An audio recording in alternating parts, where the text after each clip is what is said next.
I grew up with dissections and rocks and collecting leaves, looking at the differences. So anything that I could actually physically touch, I was excited about it.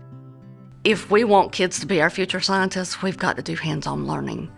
I know that there's some kids that say they don't like science, but when you give them that opportunity, all of a sudden they say, wait a minute, I do kind of like this. To be able to get robotics in 36 schools, eventually, I had to go bigger and bigger in the grant writing. Ms. King was one of the first ones when I mentioned robotics. She was like, yes, sign me up. The first time I did this with kids, it's like the whole math thing came to life. So instead of me just having them in a seat doing math problems, we talked about how can you make this robot actually land on a spot. It's like they had that aha moment, like, I get it. Are you ready? And I think that's where Susan's strength has been. When she came, she didn't see this group of students, that group of students. She saw all kids needing the access.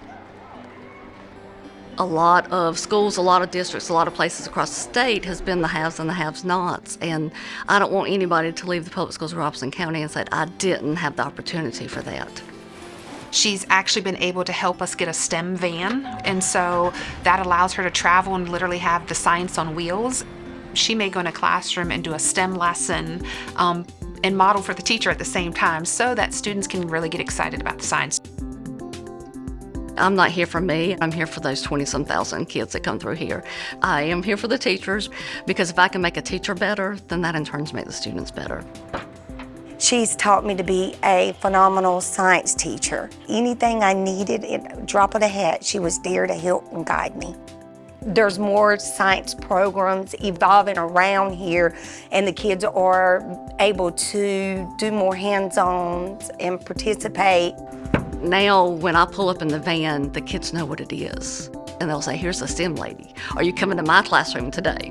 I can not only do classrooms, but I can do community outreach as well to get the parents involved with the kids' education. So tonight we're going to make a model of a partial heart. And lots of times the parents get just as excited, if not more excited, to do the activities. Got to squeeze it hard.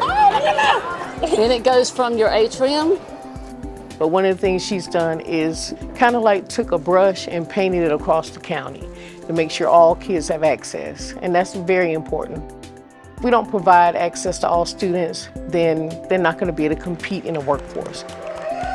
When I see that the kids start manipulating things and they want to see what's going to happen, then that's really where they get excited. That's what it's all about. That's meeting them where they are, but it's taking them where they need to go.